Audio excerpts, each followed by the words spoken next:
Et donc, bienvenue à cette première session, de, de réunion, de la communauté francophone, d'ILAB FTW. Ce qu'on a décidé avec Sidney, c'est que, Laetitia et Élodie, qui sont, donc de l'université de Lorraine, seraient comment dire? Les pilotes peut-être de ces réunions. Même si on adore l'accent français de Sydney, c'est quand même plus sympa d'avoir des gens qui parlent français pour animer une réunion en français. Voilà, après moi c'est Nico, hein, je suis le directeur de la société, le créateur de logiciel. Et, euh, et donc, je sais pas, je vais laisser la main à Elodie et Laetitia, non? Ok, merci Nicolas. Donc l'idée aujourd'hui, c'est de vous présenter le service de cahier de laboratoire électronique à l'Université de Lorraine et de ça, que ça permette d'échanger entre nous sur l'accompagnement à l'utilisation de cet outil au sein de nos institutions et établissements et de voir comment on peut travailler ensemble au sein de cette communauté. Donc, ce que je vais faire, c'est que je vais partager mon écran pour commencer et vous faire la présentation de nos services à l'UL. Pendant que tu partages, j'informe juste, je vais mettre dans le chat le lien vers la page de présentation de notre service. Comme ça, vous pourrez avoir ça sous les yeux. Et voilà. Tac. Je le mets tout de suite. Merci Laetitia. Alors, pour commencer, une rapide introduction de la situation à l'Université de Lorraine, alias UL. Je risque de déraper et de le dire à plusieurs reprises. Donc, si je dis UL, c'est Université de Lorraine. Donc, le cahier de laboratoire, je pense que pour nombre d'entre vous ici, c'est bien connu. L'objectif d'un cahier de laboratoire, c'est d'améliorer la qualité de la recherche et on cherche à atteindre la transparence, la reproductibilité, la traçabilité aussi, répondre aux enjeux de la science ouverte en utilisant le cahier de laboratoire électronique. Donc, l'Université de Lorraine, c'est 4200 chercheurs et chercheuses pour 60 laboratoires et un grand nombre aussi de plateformes de recherche. J'y reviendrai au cours de la présentation. Donc, le service de cahier de laboratoire électronique, il a été déployé en avril 2023 et donc depuis 3 ans. Et on a fait le choix de la solution iLab FTW de DeltaBlot. Et ce service, il n'est pas coordonné uniquement par la direction de la documentation ou uniquement la direction du numérique, mais par trois directions. Donc, la direction de la documentation, la direction du numérique et la direction de la recherche et de la valorisation. Et ça a un grand intérêt. Je vous expliquerai pourquoi. Et ce service, il est une partie intégrante de l'offre de service de l'atelier de la donnée ad hoc Lorraine. Les ateliers de la donnée, pour ceux qui ne connaissent pas, ce sont des offres de services qui sont labellisées, des offres de services d'accompagnement des chercheurs autour de la gestion des données, labellisées dans le cadre de l'écosystème Recherche DataGouv. Le cahier de laboratoire électronique à l'Université de Lorraine, on 6 grands points. C'est d'abord, et c'est une question qui est récurrente de la part des utilisateurs, c'est la question de la sécurité des données. Donc, nous, le cahier de laboratoire, il est sauvegardé sur les serveurs de l'Université de Lorraine, qui sont dans le data center mutualisé Lorrain, près de Nancy. Data center qui est répliqué en Alsace, à Strasbourg et à Reims. On a choisi pour garantir l'accès aux données, un accès sécurisé avec l'authentification. Donc, on se log avec son login UL et son mot de passe habituel. Et si on est à distance, il faut utiliser le VPN de l'université ou le VPN du laboratoire. On garantit aussi bien sûr la protection des données personnelles. En termes de traçabilité, on a bien sûr l'authentification grâce au login UL et aussi 2 fonctionnalités qui sont intégrées à iLab, la signature des entrées et l'horodatage. Et au niveau de l'horodatage, on a fait le choix sélectionné Universign, qui est une entreprise française qui est certifiée au niveau européen. Et donc, c'est cette entreprise qui, par l'intermédiaire de Deltablot, fournit les jetons d'horodatage. Les avantages de l'utilisation du cahier de laboratoire électronique pour les chercheurs, c'est tout d'abord de pouvoir mieux gérer les informations, notamment les structurant et les centralisant, et aussi de pouvoir améliorer la gestion de leurs expériences consignées en utilisant des modèles et en faisant le lien avec les données brutes et également les équipements. C'est vraiment ce qui ressort dans les usages, c'est la mise en place des équipements comme ressources pour documenter les expériences qui vont être consignées. Et puis dans les retours aussi très positifs que l'on a, c'est de pouvoir collaborer à distance, de partager des informations facilement avec ses stagiaires, avec son ou ses doctorants. C'est vraiment dans les retours les plus positifs que l'on a sur l'outil. Alors, au niveau de l'historique, ça a été une demande d'abord de deux ambassadrices des données. Donc, les ambassadeurs des données, en fait, sont des référents, des chercheurs dans les laboratoires qui sont des intermédiaires, on va dire, entre les services d'accompagnement à la science ouverte et leurs collègues, leurs pairs dans les laboratoires. Et donc, c'est un réseau qui fonctionne dans les deux sens, c'est-à-dire que le service d'accompagnement leur apporte des informations autour de la science ouverte, mais eux, les ambassadeurs, font remonter aussi des besoins, et c'est dans ce cadre-là que la demande a été faite en septembre 2021. En parallèle, il y avait eu aussi le rapport du Comité pour la science ouverte sur les cahiers de laboratoire électroniques. Et c'est de là qu'est partie donc, la réflexion sur la mise en place de ce service, projet qui a été validé par le comité de pilotage sciences ouvertes de l'UL en mai 2022 pour une phase de test qui a commencé à l'automne 2022 avec une quinzaine de laboratoires. Au départ, finalement, une quinzaine aussi de personnes. Et puis, le bouche à oreille faisant, eh ben, on est arrivé à 75 personnes qui avaient testé l'outil lorsqu'on l'a déployé en avril 2023. Et on l'a déployé à l'ensemble des unités de recherche, mais aussi à l'ensemble des infrastructures de recherche.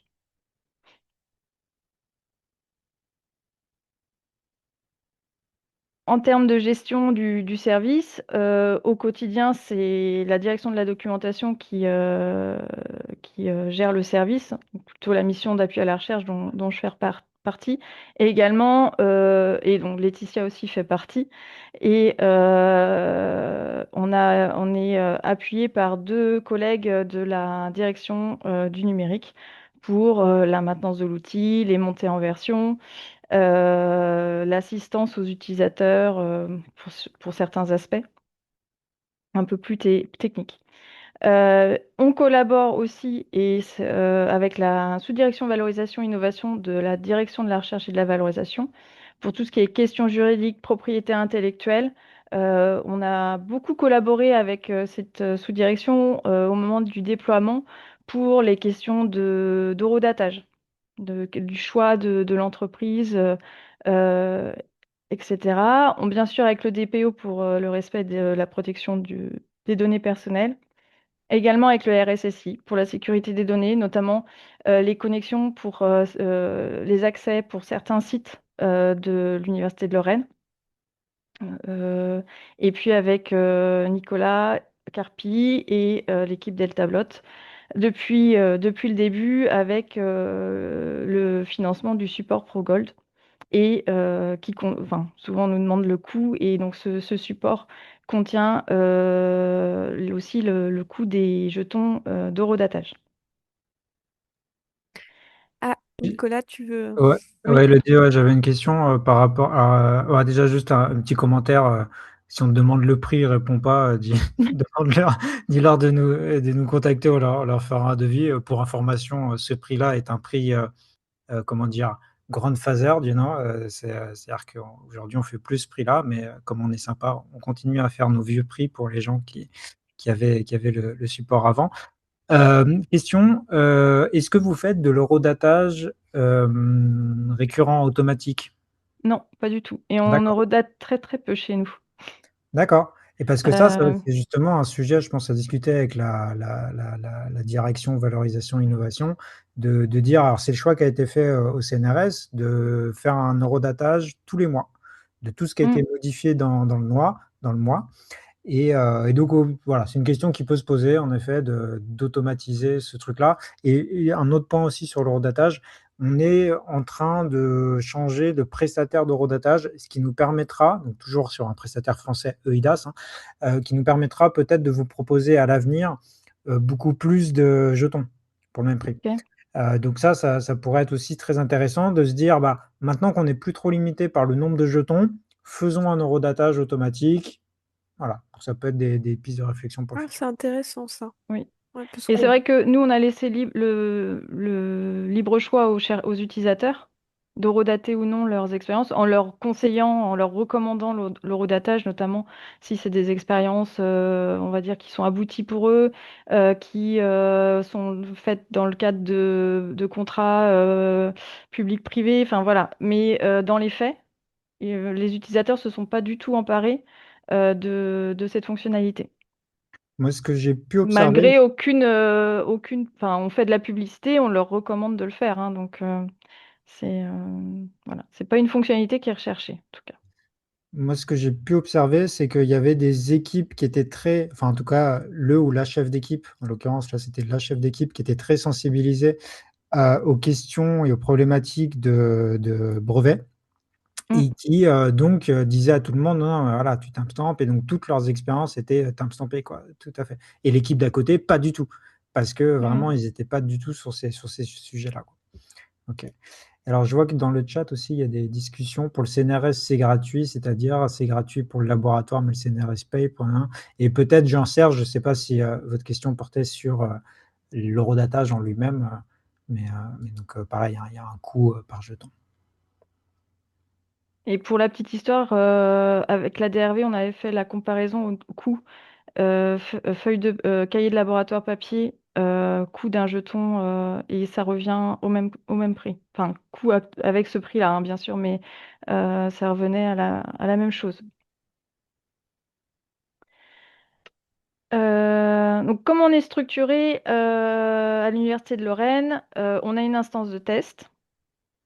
C'est l'instance qui sert pour les présentations, pour former les utilisateurs, mais aussi pour nos collègues de la direction numérique pour tester les nouvelles versions. Et puis, on a une instance de production où là, on dit on fait les vraies expériences. C'est celles qui seront conservées. Et elle est accessible donc à 60 unités de recherche et également actuellement il y a 7 infrastructures de recherche qui ont demandé à créer une équipe dans cette instance. Euh, on a en fait plusieurs équipes pour certaines unités, on a plusieurs équipes qui correspondent à leur équipe axe de recherche. Ce qui fait que pour certains laboratoires, il peut y avoir 4 ou 7 équipes de recherche dans l'instance.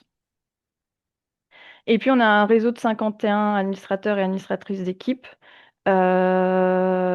qui font vivre dans les laboratoires le cahier de labo. En termes d'activité, donc on est rendu à 80, donc c'était en mai 2026, donc actuellement on est à 82 équipes, c'est une qui a été créée la semaine dernière. 906 comptes utilisateurs sur l'instance de production, c'est 906 comptes utilisateurs actifs. Depuis 3 ans, en fait, c'est 1300 comptes qui ont été créés, on peut archiver les comptes. Donc, les stagiaires, les non permanents, en fait, une fois qu'ils ont quitté le laboratoire, sont archivés par les administrateurs. En termes de nombre d'expériences créées, je pense aujourd'hui, on a passé largement les 11 000. 2639 ressources aussi créées. Et au mois de mai, on était à 34 gigas. Je pense qu'aujourd'hui, on doit arriver à 35 gigas puisque on suit avec attention la volumétrie des données et ça monte à peu près de 1 giga par mois. C'est assez stable à ce niveau-là. Et ce qui nous intéresse, c'est surtout cette courbe-là, finalement, plus que le nombre d'utilisateurs, c'est le nombre d'utilisateurs qui se connectent au moins une fois dans le mois. Et depuis un an, on a passé la barre des 200, 250 utilisateurs qui se connectent au moins une fois dans le mois. Et ça, c'est assez satisfaisant de voir ces chiffres. Elodie, on Oui, a... je vois qu'Yael, tu as il la y main avait levée. il y avait aussi une question dans le chat, mais Nicolas a en partie répondu déjà, que c'était qu'est-ce que c'est un jeton et un eurodatage. L'horodatage, ça permet de figer à l'instant T l'état dans lequel est l'expérience. Et c'est ce qui va, avec le jeton d'horodatage, prouver, en cas de litige, l'antériorité des résultats. Vous allez pouvoir dire, c'est moi qui, le 9 juin à 16h02, avait les résultats.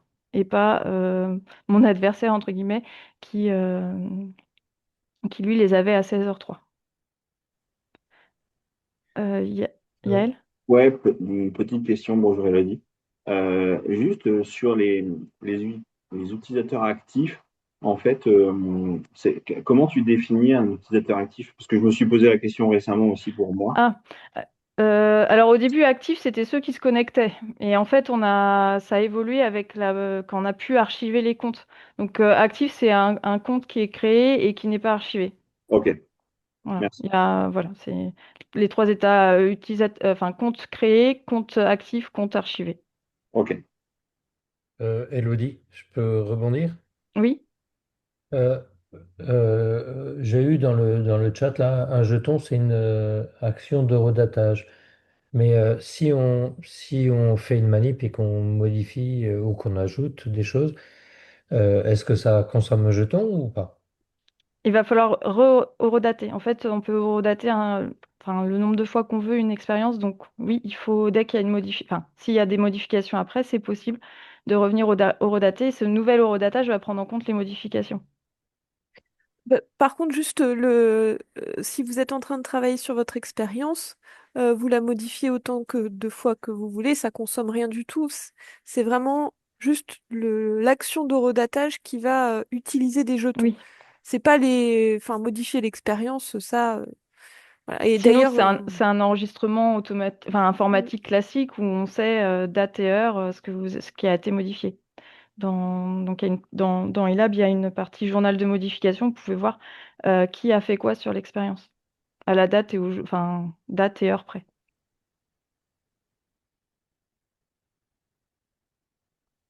Alors, je continue. En termes, donc, nous, ce qui a été mis en place au niveau de l'offre de service, c'est pas seulement la mise à disposition de l'outil, c'est aussi un accompagnement. On va dans les laboratoires à la demande, on répond aux besoins des utilisateurs.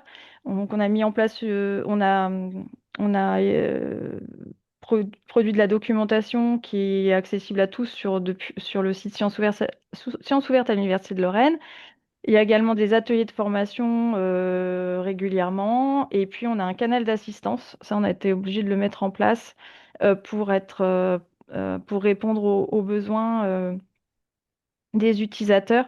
Derrière ce canal d'assistance, en fait, c'est Laetitia et moi, et ainsi que les deux collègues de la direction du numérique, qui répondons aux questions.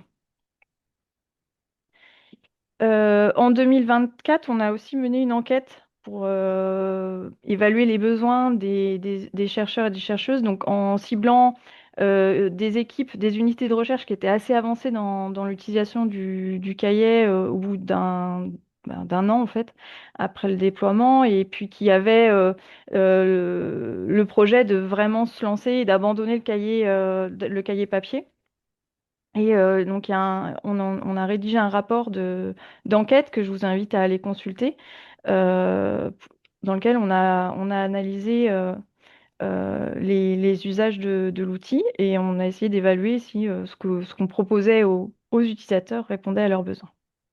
Ce qu'en est ressorti, c'était le besoin, surtout pour les administrateurs, d'avoir un moyen d'échanger entre eux, de discuter, de partager leur expérience, d'échanger sur les pratiques au sein de leur laboratoire, sur la mise en place en fait du cahier dans leur laboratoire. Et c'est ce qui a donné naissance au réseau.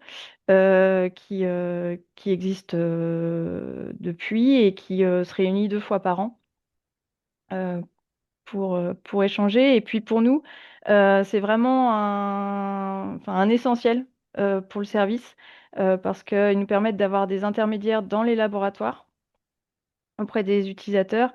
Et puis eux, ils nous permettent d'avoir des remontées du terrain en fait sur l'outil. La enquête a aussi mis en évidence que le cahier de laboratoire n'était pas déconnecté du tout de la gestion des données de la recherche. Au contraire, ça l'a vraiment il a permis de vraiment le penser au cœur du cycle de vie des données. Et il nous a montré, enfin, les réponses qu'on a eues nous ont montré que, il était vu comme un moyen d'entrer dans la gestion des données, de l'intégrer au plan de gestion des données de projets et aussi d'entités. Et depuis, on a eu des PGD qui ont été rédigés où le cahier de laboratoire électronique a sa partie complète, très détaillée. On avait questionné les chercheurs sur la question de la publication des expériences aux côtés des jeux de données. Là, les réponses ont été plus mitigées. Il y avait des grands oui et des grands non. On pourra peut-être en discuter après. Et puis, il y avait aussi de, beaucoup d'inquiétudes de la part des chercheurs sur l'archivage du cahier de laboratoire électronique. Comment ça allait se passer? On a une main levée d'Olivier, Oui, peut-être à ce sujet. Oui, bonjour Olivier Tranquet, je travaille à Bonjour. l'INRA à Marseille. Nous, on se lance à INRAE, on se lance dans le cas électronique et on s'est posé la question de comment sont sauvegardés, enfin, par rapport à la rédaction du PGD, mm. comment on intègre justement le cas électronique. Est-ce que c'est peut être considéré comme un lieu de sauvegarde de nos données brutes, par exemple, ou est-ce que il vaut mieux avoir quelque chose de différent? Alors, nous, j'allais dire on interdit, c'est pas on interdit, mais on rappelle systématiquement aux utilisateurs que ce n'est pas un espace de stockage, le cahier de laboratoire électronique. Il y a d'autres espaces de stockage à l'UL qui sont proposés, d'autres solutions qui sont proposées pour stocker les données brutes. En revanche, le cahier, il va vraiment servir à faire le lien vers ces données, à indiquer où elles sont. Et dans le plan de gestion de données, en fait, le cahier de laboratoire, il arrive au niveau de la collecte des données. Et enfin, c'est principalement oui, de l'analyse, traitement, voilà, sur ces étapes-là, mais pas pour le stockage.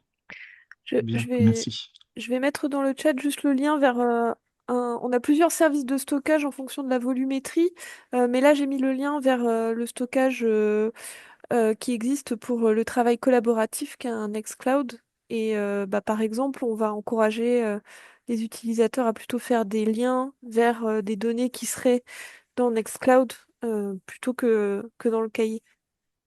Merci beaucoup. Il y a une autre main levée. Oui. Oui, c'est moi, Sorin Dinculescu, laboratoire Laplace à l'Université de Toulouse. Donc, on est nous aussi utilisateurs du cahier de labo. Et je me posais la question, pourquoi vous insistez sur le fait que le clé serait pas un espace de stockage? Qu'est-ce qui l'empêche à part la capacité de stockage dont on dispose? Parce que nous, enfin, à mon sens, on encouragerait plutôt l'inverse, à savoir qu'on ait toutes les données centralisées et qu'il n'y ait pas de données ailleurs. Sauf dans des cas très, très particuliers où, par exemple, dans une seule expérience, on génère, je sais pas, des fichiers qui feraient plusieurs dizaines de gigas, mais qui sont extrêmement rares. Euh, Bah, c'est Après, de l'historique. voilà, qu'est-ce qui empêche d'avoir tout à cet endroit-là? Est-ce que ça ralentit? Est-ce que ça fait exploser le système? Est-ce que ça... Alors, pour l'instant, enfin, c'est une réflexion qui sera peut-être à mener, mais comme dit Laetitia, elle a dit le mot historique. En fait, on est parti avec la direction numérique, avec une certaine volumétrie possible pour le cahier de laboratoire électronique. Donc, c'est un Voilà. manque Surtout d'espace de pas. stockage. C'est pour rationaliser ça. En fait, Oui, c'est c'est pour la rationalisation oui, voilà, du stockage. Parce il y a d'autres outils qui préexistaient à l'UL et qui étaient déjà proposés au sein des laboratoires. Donc, Voilà, D'accord. c'est pas. Mais je vois que Nicolas a la main levée, donc tu veux peut-être réagir sur ce Oui, point. voilà, c'était juste pour dire qu'en effet, c'est vraiment des questions de volumétrie. Et à noter, par exemple, pour une unité qui ferait de la microscopie, on parle vraiment d'un stockage en pétabits. Donc, c'est compliqué pour des serveurs web d'avoir du stockage en ordre de grandeur du pétabit. Après, c'est vrai que si on a du S3, on peut vraiment avoir plein de trucs, il n'y a aucun problème et tout.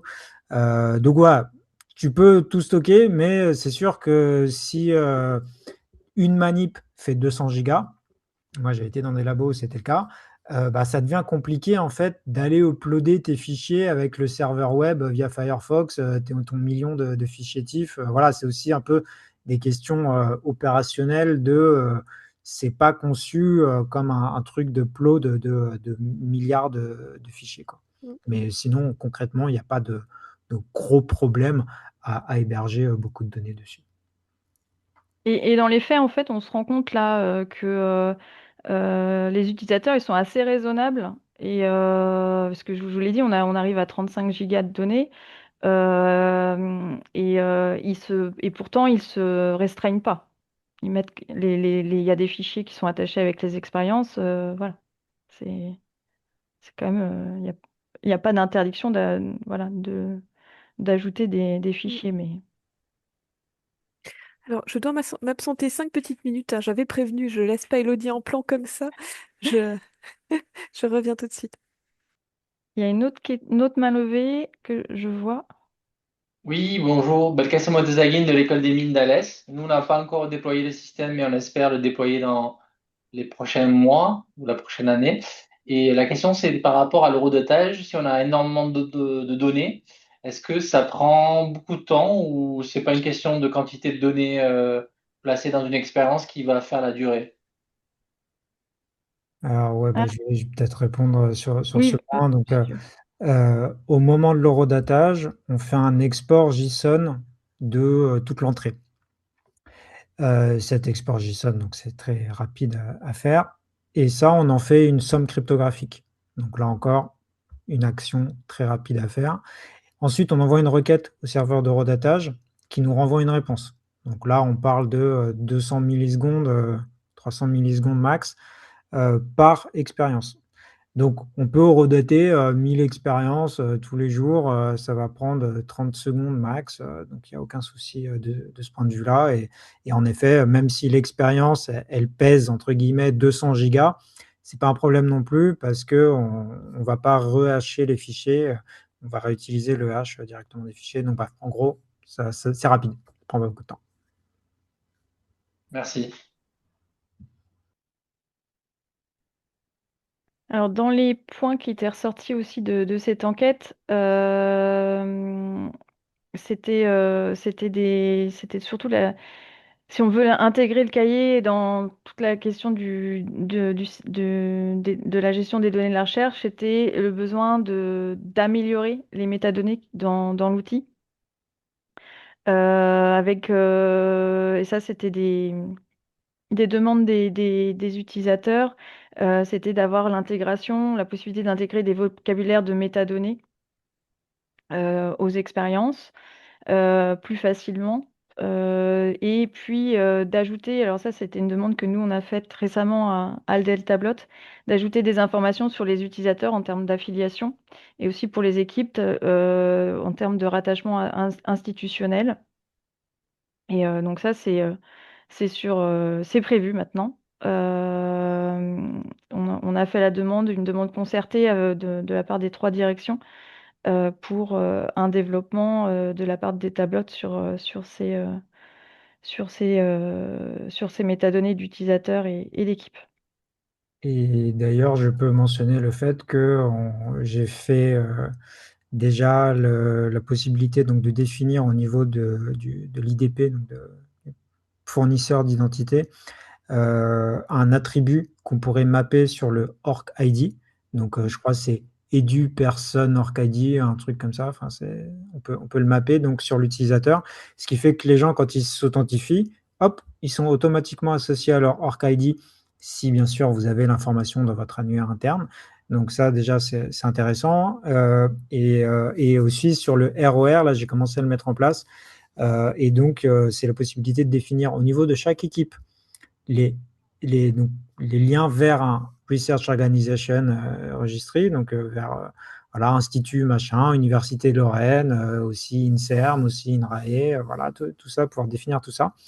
Et aussi, on va pouvoir le mettre au niveau de l'instance. Et donc, il y aura deux niveaux, en fait. Il y aura le niveau des ROR de l'instance, c'est-à-dire que, j'imagine, à l'UL, tout le monde fait partie de l'UL. Enfin, toutes les équipes qui sont sur Oui, l'instance ont, à un moment elles ou ont un au autre, moins la un lien tutelle avec l'UL. Oui. UL. Voilà. Et puis après, elles vont pouvoir ajouter leur autre tutelle. Et donc voilà, c'est comme ça que ça va s'articuler. Et donc toutes ces informations vont pouvoir être exportées dans les points VLN, vont pouvoir être visibles sur les PDF, vont pouvoir voilà, exister dans le cycle de vie de la donnée. Oui, et c'était aussi pour répondre à la question de l'archivage des cahiers.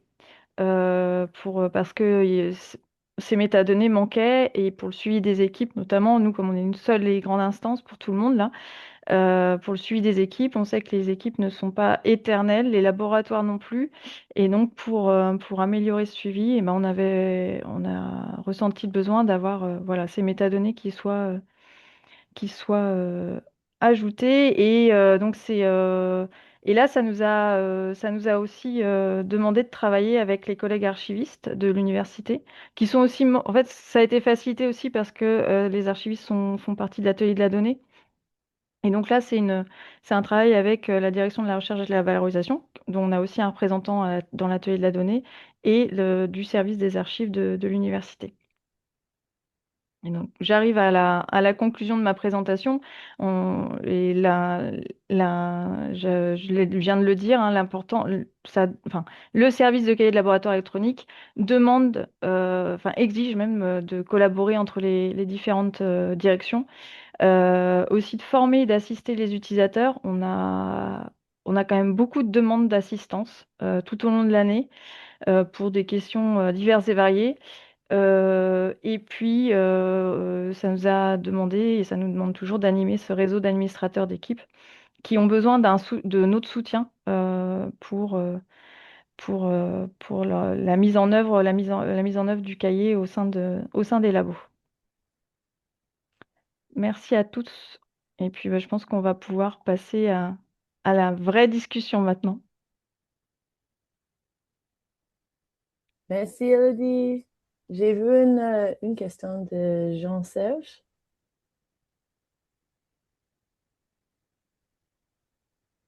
Oui, désolé.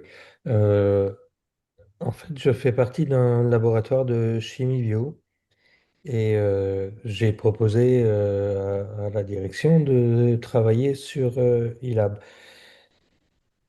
Le problème, c'est que ils ont considéré qu'au niveau des structures chimiques, on ne pouvait pas faire de recherche pardon, avancée et de recherche sur des sous-structures. Et ce qui est un point de blocage. Vous pouvez, hein. Ok. Moi, ce que j'avais visualisé sur le site en live, là, il n'y avait pas ce genre de choses il y a un an. Il y a un an, peut-être pas. Oui, Ouais, c'était en mai, je crois. C'est une version, c'était en fin mai. possible, Oui, ça a eu tout possible. juste un an, là, les produits Ouais. chimiques. C'était Peut-être l'alpha. que la question, c'est recherche, c'est des recherches de structure ou sous-structure dans les expériences, Nico. C'est peut-être ça la question.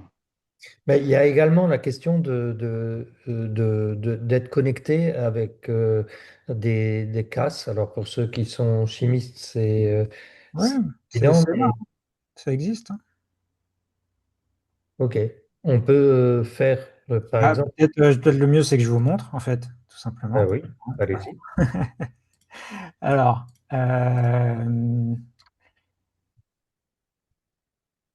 donc, déjà, premier point, dans la base des composés chimiques, ici, on peut importer un composé soit en lui donnant un petit nom, soit en lui donnant son CID, le PubChem ID, soit en lui donnant un numéro CAS. Donc si ici je fais une recherche avec un numéro CAS, il va aller me chercher sur PubChem le composé qui correspond à cette entrée. Après, je peux l'importer dans ma base locale. Là, je pense que je l'avais déjà. Et ensuite, ce composé-là, je double-clique dessus. Donc, je peux voir les informations, les éditer si besoin. Pareil pour les informations de sécurité. Et ensuite, donc, je peux créer une ressource liée à ce composé, par exemple. Donc, pour pouvoir dire, ce composé, j'en ai stocké un tel nombre à tel endroit. Voilà. Et ce qui est intéressant, donc pour la recherche par sous-structure, ça se passe au niveau ici. Ah ouais, je crois que sur cette démo, j'ai pas les bons trucs bien. Si, c'est bon, ok. Alors bon, là en l'occurrence sur cette démo-là, j'ai pas activé les plugins, il faudrait que je fasse ça. Mais en gros, ici, par exemple, je dessine une molécule et je lui dis cherche les structures similaires. Alors là, ça marche pas sur cette démo. Je crois que je peux vous montrer en local. Là. Hop. Tac. Structure editor. Hop. D'ailleurs, on a mis à jour l'éditeur là récemment.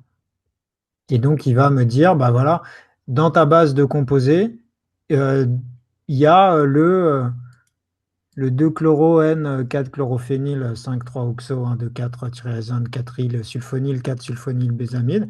Moi, personnellement, j'aime beaucoup cette molécule. Je la trouve très sympathique. Et surtout, après, ce qu'on peut faire, c'est donc, voilà, j'ai vu qu'il y avait ça qui existait. Et après, je peux rechercher soit des ressources, soit des expériences qui sont associées à cette molécule. Donc, voilà, si je suis en train de chercher toutes les expériences où, à un moment ou à un autre, j'ai cette molécule qui apparaît, on va pouvoir faire ça. Voilà.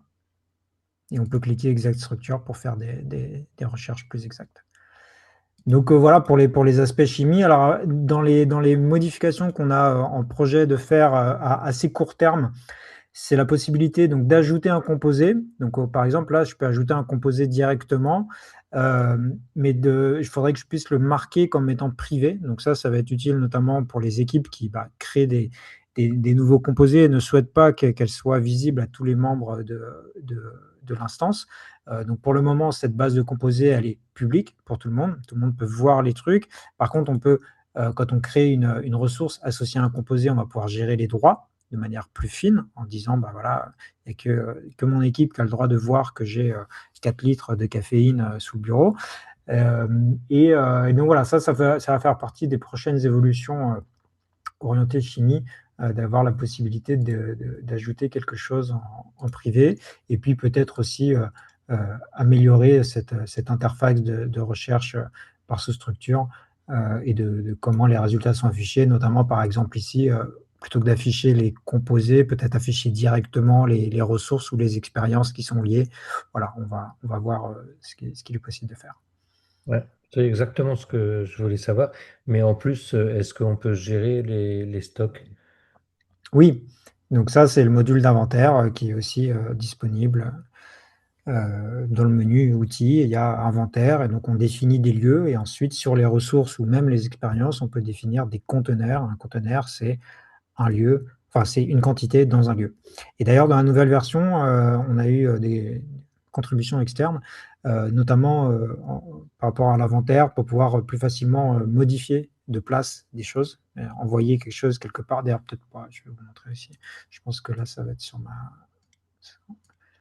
mon instance de dev local. Okay. Donc, par exemple, ici, donc l'inventaire. Ici, on a un inventaire, on va définir en fait des lieux de stockage.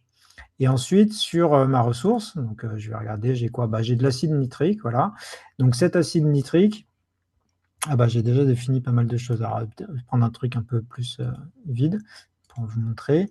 Donc cet acide nitrique, je vais lui définir un lieu de stockage. Et en fait, là, ce qu'on peut faire, c'est qu'on peut aussi définir, alors ça peut être utile, par exemple, quand on définit plusieurs tubes dans une boîte, on peut dire, voilà, alors bon, là, je suis sur l'acide nitrique, ça n'a pas de sens de mettre des cellules, mais ce que je veux dire, c'est qu'on peut avoir plusieurs containers. Donc là, ici, je vais choisir 5 containers de 1 litre. et je vais dire que j'ai un container qui est ici, j'en ai deux qui sont ici, et puis voilà, dans cette pièce aussi, j'en ai deux autres. Et donc là, je me retrouve avec 3 plus 2, 5. J'ai bien mes 5 containers qui sont assignés et je peux stocker mes containers. Et donc là, je vois mes containers qui sont stockés ici dans différents endroits. Et ensuite, si je veux changer de place, je peux cliquer sur l'endroit où c'est stocké et je peux le déplacer à un autre endroit. Voilà. Donc voilà, tout ça, c'est des features qui arrivent dans la nouvelle version pour améliorer cet aspect inventaire et surtout gestion des stocks et cycle de vie des containers. Après, il y en a d'autres idées, bien sûr, hein, les commentaires, d'autres choses. Voilà. Petit à petit, on arrive à quelque chose d'ultime. Merci. Une deuxième question, parce qu'on a un labo de chimie bio. On peut stocker des séquences ADN, ARN par exemple, cellules modifiées génétiquement, et ce genre de Bien choses? sûr, bien sûr. L'idée, de toute façon, c'est que vos ressources sont customisable par chaque équipe. Donc, il va y avoir une équipe qui va déclarer, voilà, ça c'est mes molécules, mes primers, par exemple, d'ADN. On a aussi Open Cloning qui est intégré directement dans l'application, qui va pouvoir lire les fichiers de séquences qui sont dans votre base de données interne ILAB pour pouvoir travailler dessus, faire je sais pas, des restrictions enzymatiques, des Golden Gate, des PCR, tout ce que vous voulez dessus. Donc, mais oui, vous pouvez, et c'est un des aspects intéressants, j'ai envie de dire, d'ILAB, c'est que ça peut fonctionner pour des labos de chimie, pour des labos de bio, pour des labos de quoi que ce soit, mais surtout la même instance peut fonctionner pour tous ces labos, puisque c'est la granularité, elle se trouve au niveau de l'équipe. C'est chaque équipe qui peut dire, bah, moi dans mon équipe, j'ai du zebrafish, j'ai du yeast, j'ai des anticorps, j'ai des microscopes. Puis l'équipe d'à côté va dire, bah, moi j'ai des plasmas, j'ai des solvants, j'ai des catalyseurs, voilà. Et c'est ça qui est intéressant, c'est que chacun peut définir un peu ce dont il a besoin et avec les templates, avec les champs custom, pouvoir dire, bah, sur une molécule plasmidique, j'ai un champ backbone, j'ai un champ antibiotique mammifère, un champ antibiotique bactérien, etc., etc. Une concentration, etc. Et donc, excusez-moi si je prends trop de temps, mais c'est connecté à des IA, à Ethernet. On peut faire des recherches à l'intérieur ou pas? Alors oui, on peut faire des recherches sur tout ça, oui. Ok, merci, je me tais. Il y a eu des questions ou des remarques dans le chat. Il y a Nicolas Elie. J'ai présenté ça dans mon institut et les organiciens ne semblaient pas satisfaits de cette fonctionnalité. Donc, c'est sur la base de composés chimiques, je pense. Ils souhaiteraient la possibilité de faire une recherche sur des molécules décrites directement dans les expériences. Créer un produit dans la base pour chaque intermédiaire réactionnel semble fastidieux. Oui, bah ça, c'est des pistes d'évolution sur lesquelles on travaille. On ne peut pas tout implémenter tout de suite, et donc petit à petit, on améliore le produit. Et donc voilà, on écoute en effet les retours des labos de chimie qui nous disent, bah voilà, mais nous, moi, ce que je voudrais, c'est qu'à cet endroit, il y ait un tel bouton qui soit là pour qu'il puisse faire ça. Donc voilà, on essaie de pouvoir faire ça dans le futur.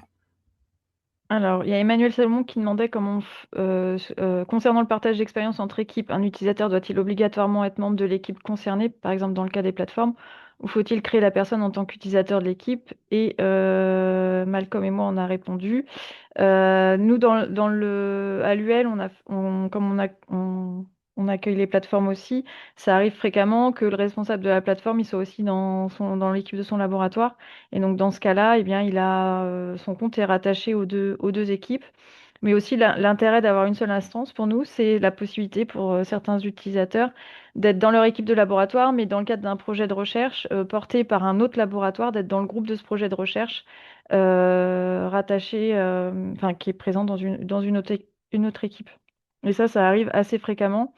C'est aussi intéressant la gestion des stagiaires, parce que les stagiaires viennent dans un laboratoire, vont dans un autre ensuite.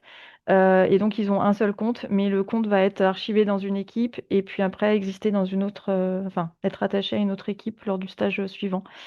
Voilà pour nous l'intérêt d'avoir une seule instance. Et aussi Il y pour a... les mises à jour. Ah, le retour de Laetitia, j'avais pas vu. Ah, ça fait un petit moment. Et Et oui, en termes de gestion des mises à jour, d'avoir une seule instance, ça permet d'avoir une seule instance. Enfin, on a deux instances à mettre à jour, mais comme on teste d'abord sur l'instance de test, ensuite, une fois que tout est bon, c'est sur l'instance de production que c'est fait et il n'y a qu'une seule instance à mettre à jour. Il y a deux mains levées, mais je ne sais pas qui était en premier. C'est Monsieur Botazag en premier. Tazagin, oui. Excusez-moi. Euh, non, il n'y a pas de souci, c'est juste le diminutif de l'adresse mail. Donc, moi, ma question, c'était par rapport à. On a des contrats avec des industriels qui veulent avoir accès au cahier de laboratoire, mais qui ne font pas partie de l'instance. C'est déjà, est-ce que quelqu'un d'extérieur, il peut avoir les droits pour accéder au cahier de laboratoire du stagiaire ou du doctorant?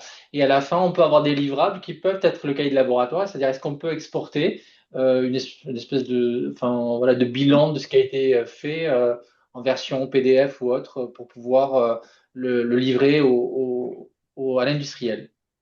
Alors, à l'Université de Lorraine, on a un service qui s'appelle Invité numérique et qui permet en fait de créer des loggings UL pour des extérieurs. Donc, c'est des loggings temporaires. Et puis ensuite, grâce à ce logging et au VPN, ces personnes peuvent se connecter au cahier de laboratoire et bien sûr, leur compte est créé dans une équipe et on leur donne enfin, les chercheurs, les utilisateurs leur donnent accès ou non avec le système de permission de lecture et d'écriture sur les expériences comme un utilisateur UL. Et puis, on peut exporter les expériences, les ressources dans différents formats. Et nous, on a un retour très positif sur l'export en PDF des expériences dans le cadre de partage dans le cadre de partenariat. On nous a dit, ouais, c'est vraiment super de pouvoir avoir l'expérience toute propre en PDF à fournir dans le cadre de prestations. Mais il y a d'autres formats possibles hein, d'export euh, des, des expériences et des ressources, pardon. Merci. Euh, est-ce qu'il y a d'autres questions? Il y a une autre main levée. Oui, Ah oui, c'est pour pardon. revenir sur l'éditeur de structure chimique. Nous aussi, on a un laboratoire mixte chimie-biologie. La question porte surtout en chimie sur les équations bilan des réactions. Alors, a priori, pour l'instant, on peut pas le faire via l'éditeur de structure chimique parce qu'il faudrait l'éditer pour pouvoir le repasser dans la fiche d'expérience. Euh, Actuellement, ce que moi je fais, c'est que je crée ce ChemDraw, j'en fais une image JNP et je l'importe dans les fichiers que je peux insérer dans la partie texte de l'expérience. Par contre, on l'avait plus modifiable, donc à chaque fois, il faut la ressortir, la réouvrir, ce qui aurait pas moyen justement de pouvoir utiliser cet éditeur de structure chimique pour avoir un document qu'on puisse insérer dans la partie texte et qu'on puisse jouer avec indépendamment des expériences. Alors, en fait, avant, il y avait un éditeur de structure chimique dans l'expérience en elle-même. On l'a déplacé dans un outil spécifique pour certaines raisons. Donc, c'est vrai qu'on peut tout à fait, déjà, dans l'éditeur de structure chimique qui est là, faire des équations et les sauvegarder sous différents formats de fichiers, dont une image. Hein, donc, on n'est pas obligé de passer par ChemDraw. Et c'est vrai que ce serait intéressant que directement dans l'application, on puisse avoir un fichier source qu'on clique dessus. Ça nous ouvre peut-être un petit pop-up avec l'éditeur, et puis on édite, on clique Save, et puis on peut le mettre facilement dans le texte et qu'il soit visible. Bon, voilà, tout ça, ça va être des évolutions qui vont amener de la qualité de vie sur l'utilisation de ces outils-là. D'accord. Sans avoir levé la main, je peux poser une question. Oui, je vois pas qui parle. Il y avait une autre main levée avant, mais Pardon, je me tais. Ah oui, j'ai une petite question, enfin deux questions. J'avais mis un petit commentaire dans le chat, mais personne n'a voulu me répondre, donc Oh, je on vais y le arrive, poser on y arrive, on y oralement. arrive. C'est juste qu'il ne peut pas tout faire en même C'était temps. la pérennité. Tout à l'heure, vous avez évoqué que vous aviez finalement à l'Université de Lorraine, d'un côté un serveur pour stocker les informations et de l'autre côté le cahier de labo électronique. Comment vous assurez la pérennité? Voilà, votre serveur, demain, vous en changez. Comment vous assurez la pérennité des liens qui lèvent, qui emmènent de la feuille enfin, du cahier d'expérience, du cahier de labo vers le stockage de la donnée brute? Alors ça, Elodie pourra compléter. En fait, l'idée, c'est que ce soit pérenne. Ça, c'est Hmm. quand même la politique de l'établissement. On a un data center mutualisé avec tout un système de récupération en cas de crash, etc. Donc voilà, après, j'imagine que là, pour le coup, je suis pas Moi, La j'ai... Là, question, c'est je suis plutôt. Oui. d'accord, la question était plus sur, vous changez votre serveur demain, c'est plus les mêmes, Mm. enfin les liens ils vont changer, Ah le oui. nom de la machine va changer. Ouais. Comment vous êtes certain qu'à partir de votre cahier de labo, vous retrouvez Ah oui, comme votre ça, oui. manip brute? Mm. Le crash, oui, ça c'est, il n'y a pas de problème. Moi, j'ai souvent cette question, et c'est vrai que si le service de stockage est en mesure de faire des permaliens, donc vraiment des liens un peu Mm. genre type un lien doi.org, voilà, on sait que c'est tout le temps le même et il pointe vers une autre adresse qui, elle, peut changer, mais c'est pas grave, on utilise le permalien. Là, c'est cool. Sauf que dans la plupart des cas, ça va pas être le cas. Et qu'en effet, au début des années 2000, c'est serveur1.fr, et puis en 2012, on passe à serveur2.fr, et puis peut-être en 2030, ce sera serveur3.fr. Donc les adresses vont changer, peut-être les technologies vont changer, tout ça va changer. Ce qu'on recommande, c'est qu'au niveau de la donnée, vous mettez un identifiant vers le cahier de labo. Ça peut être le ILAB-ID, qui est immuable. Ça peut être l'idée juste de l'expérience, hein, 35, ce sera toujours 35, ça ne bougera pas. Ou alors, on a des Allemands à Rennes qui font ça, enfin à Aix-la-Chapelle, c'est de mettre le point ELN directement sur le serveur de fichiers. Donc l'export de l'expérience en .eln à côté de la donnée, comme ça, même si on perd le lien entre les deux, bah, on a toutes les métadonnées des données qui sont à côté. Mais c'est vrai qu'il n'y a pas réellement aujourd'hui, en tout cas à ma connaissance, de possibilité de suivre une donnée qui est externe, puisque le serveur ILAB, lui, on lui donne un lien, il fait bah ok, je te crois, mais il n'a aucun moyen de vérifier qu'au bout de ce lien, il y a toujours la même donnée. Si elle change de place, on ne peut pas suivre, en fait, c'est pas possible. Enfin, physiquement, il n'y a pas de solution, en tout cas, à ma connaissance. Ok. Et Je reviens vers ça, c'était une question non répondue du chat. Donc maintenant, je reviens à ma vraie question, qui était, bon, moi, pour changer, il y a des chimistes et des biologistes. Moi, je serais intéressé, je sais pas si ça intéresse d'autres personnes, pour qu'il y ait un développement d'une sorte de workflow. Typiquement, moi, enfin, je travaille dans le milieu des matériaux, on va faire un essai mécanique, on va faire une préparation, un essai mécanique, des observations microscopiques, ainsi de suite, qui peuvent être faits par différents utilisateurs. Et alors, aujourd'hui, on peut faire une expérience préparation, une expérience essai, et mettre des liens les uns entre ces différentes expériences, et on va effectivement tout retrouver comme ça. Mais est-ce qu'il y a des souhaits de pouvoir faire un workflow permettant de enfin, finalement faire une expérience bilan des différentes expériences qui auront été faites sur un spécimen?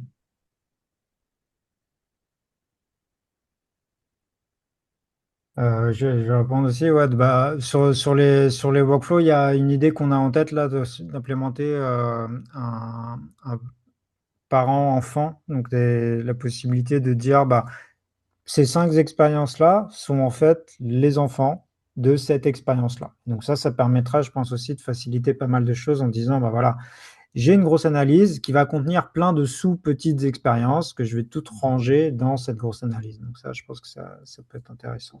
on recommande ça, nous, dans la structuration, c'est d'avoir une ressource projet, par exemple, ou une Il y a ressource ça aussi. expérience, et de rattacher toutes les expériences qui en découlent, ce qui facilite aussi la recherche d'informations. Ou d'avoir aussi un protocole, et ben de rattacher toutes les expériences qui découlent enfin, qui ont utilisé ce protocole, en jouant avec les liens en fait internes de d'ILAB.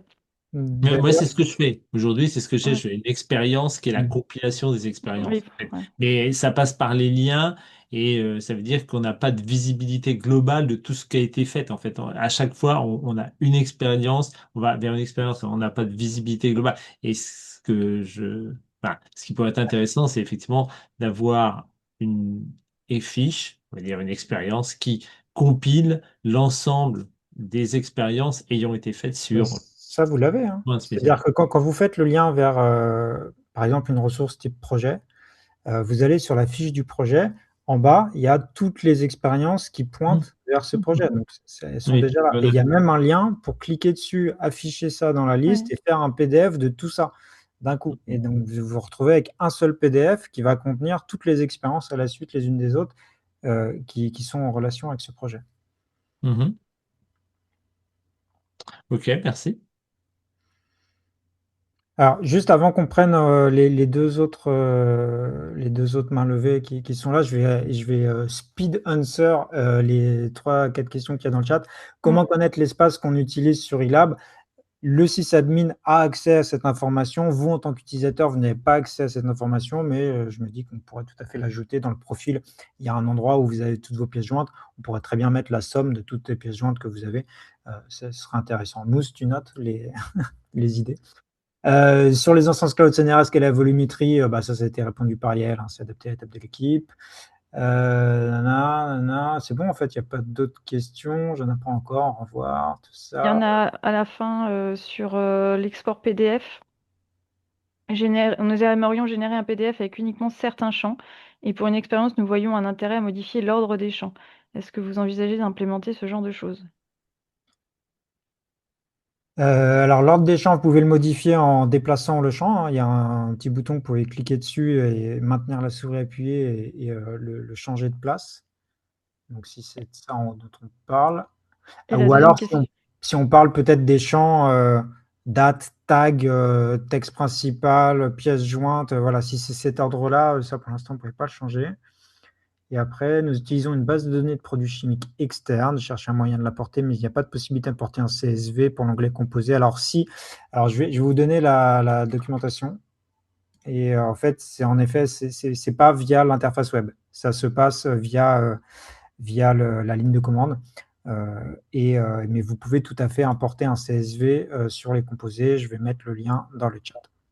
Peut-être c'est un bon moment juste pour dire on a trouvé le fond de cette réunion, mais peut-être les gens qui ont des questions, si Nico, si tu es intéressé de rester ici et répondre On aux va faire plus questions. 10 minutes, Sidney, parce qu'il y a beaucoup de monde, il y a beaucoup de gens qui ont Il y des a encore questions. il y a Ouais. beaucoup de mains levées, ouais. Voilà, Oui, et pour tous les gens qui doivent partir, on va faire une autre réunion comme ça dans l'automne, peut-être septembre, octobre.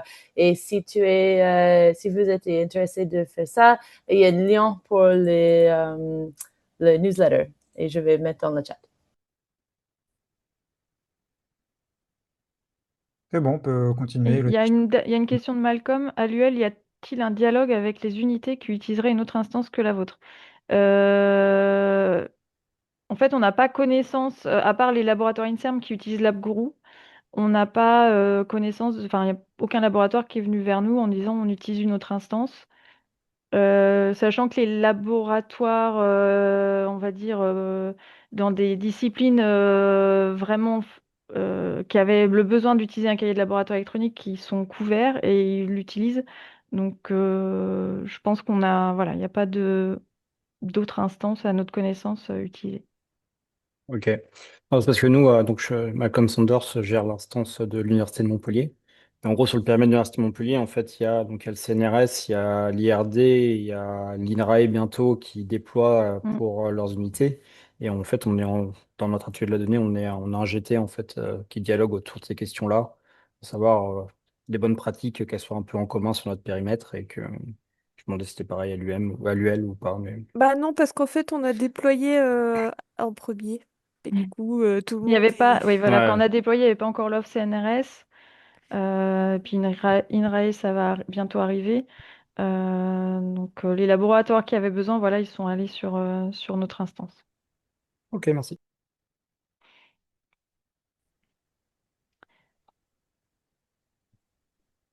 Il il y a une alimentation de questions. Question importante. Peut-on importer des cahiers de labo d'une autre entreprise? Ah bon, on peut Question à importer le laquelle, contenu dans une autre instance, oui. Oui, je reprends la parole si c'est permis. Notre laboratoire a déployé un cahier de labo électronique il y a très très longtemps. Il s'appelle Innovalis. Je pense que quelqu'un sait ce que c'est. Euh, voilà, on a cette base de données qui est très conséquente. Est-ce que si on quitte ça, on peut réimporter toutes les manips, tous les trucs pardon, dans ce cahier de labo électronique. oui, mais c'est pas natif, c'est-à-dire qu'il faut nous contacter, le support DeltaBlot, pour qu'on puisse regarder, pour faire des imports. On en a très souvent des imports de différents ELN, de gens qui veulent migrer vers iLab, et donc ça va dépendre du format de données, de comment on peut y accéder. Est-ce qu'on utilise une API? Est-ce qu'on utilise un dump MySQL? Est-ce qu'on utilise un dump JSON? Voilà. Ça va dépendre. Mais en gros, est-ce qu'on peut importer des choses de manière programmatique? Oui. Au niveau des dumps, on est sûr de la sécurité des infos? Parce on est ZRR, nous. Je pense qu'on pourra prendre cette discussion offline sur du support. Là, on va juste finir avec les dernières mains levées, les dernières questions, puis on va clôturer cette session. Oui, c'était juste pour revenir sur l'export PDF des expériences. Pour ce qui est du tableur, en fait, il s'exporte pas en tant que tableur, il s'exporte en tant que fichier. Et donc dans le PDF qui résume toute l'expérience, en fait, on n'a pas le tableur avec Ah, je vois. en Oui. chimie. Oui. Alors, nous, ce qu'on a en projet de faire, en dehors déjà de changer cette librairie de tableur qu'on utilise, c'est la possibilité donc de lier une table HTML dans le texte lié avec un fichier Oui, exactement. XLS. Donc ça, ce serait intéressant. Une autre possibilité, c'est en effet au moment du format d'export PDF, d'aller lire ce fichier XLS et de le mettre son contenu dans le PDF. Mais là, je vois déjà les problèmes qui arrivent, c'est-à-dire il y a des problèmes simplement de place quand on a plein de colonnes, quand on a ah mais oui, mais moi ma sheet number 2, on la voit pas. Bah oui, on la voit pas parce que on voit que bref, et ça pose aussi d'autres soucis de vouloir tout mettre dans le PDF. Donc à voir comment on fait. Je pense que la première option d'avoir ces tables HTML qui soient liées avec des vrais fichiers XLS ou CSV en pièces jointes, ça va être intéressant. Et c'est Mousse qui est sur l'affaire. Merci. Et la toute dernière question dans le chat, sera-t-il possible à l'avenir de n'activer l'accès par double authentification que pour les chercheurs extérieurs à l'université? Il me semble que c'était le cas avant la dernière mise à jour et que cela n'est plus possible. Alors, nous, à l'UL, c'est chaque utilisateur qui décide ou pas d'activer la double authentification. Et dans les faits, je peux vous dire qu'il y a un seul utilisateur qui l'a fait. Voilà. Détendu. Voilà. Ouais, ils sont cool chez nous. Mais après, pour rebondir sur la question de Ludovic, c'est vrai qu'il y a eu un changement à un moment, mais qui n'était pas volontaire, sur le fait que désormais, si on force l'authentification multifacteur, c'est plus que l'authentification locale qui est concernée, c'est aussi l'authentification centralisée, et que donc ça peut mener à des triple authentification avec l'authentification sur l'IDP, plus la 2FS sur l'IDP, plus la 2FS sur iLab. Donc voilà, c'est possible qu'on fasse évoluer ces choses-là, en effet. Et oui, au CNRS, pour information, la MFA est obligatoire et ça se passe au niveau de l'IDP, ça se passe avec des clés physiques FIDO2, ce qui d'ailleurs est peut-être plus simple que le TOTP classique sur le téléphone, où vous savez, quand on a les 6 chiffres qui changent. Là, la clé, c'est vraiment un truc qui est sur l'ordi, on la touche et ça y est, on est logué, quoi. Donc c'est assez rapide au final. Alors, j'allais répondre dans le chat, mais dernière question, y a-t-il un moyen de rendre un champ obligatoire? Oui, il faut simplement cliquer sur cocher requis et le champ devient obligatoire. Dans les Et il modèles. devient avec un background jaune et avec une petite étoile rouge. Par contre, oui, on ne bloque pas l'enregistrement. Et ça, on a eu beaucoup de discussions avec la communauté sur le tracker. on ne bloque pas l'enregistrement si la valeur est absente. Pourquoi? Parce que c'est frustrant du point de vue utilisateur. Peut-être qu'à ce moment de la manip, j'ai pas la valeur. Donc, ce serait hyper frustrant de ne pas pouvoir click save and go back parce que le résultat de la manip, je l'aurai demain. Donc, de ne pas pouvoir sauvegarder quelque chose, ça veut dire que les gens vont mettre une fausse valeur en se disant c'est pas grave, je la modifierai plus tard, je veux juste pouvoir sauvegarder mon truc. Donc voilà, donc on n'a pas pris le parti d'empêcher la sauvegarde si jamais il manque des données qui sont obligatoires. Voilà. Ben, Bon, on arrive au bout. Merci à énormément tous de... les Merci gens pour beaucoup. les Merci. questions. Oui, merci Elodie pour la présentation. Et merci à tous les gens d'être venus à l'automne, j'imagine. Et oui, c'est cool de voir assez d'intérêt dans cette groupe. C'est super. Merci Sydney. Et merci Nicolas. Merci à toutes et à tous. Merci. Et à Merci tous. beaucoup. Une bonne fin de journée. Au Et revoir. à Bonne fin de bientôt. journée. Bientôt. Au Au revoir. revoir. Merci à tous. Au revoir. Merci à Merci. tous. Au revoir. Au revoir.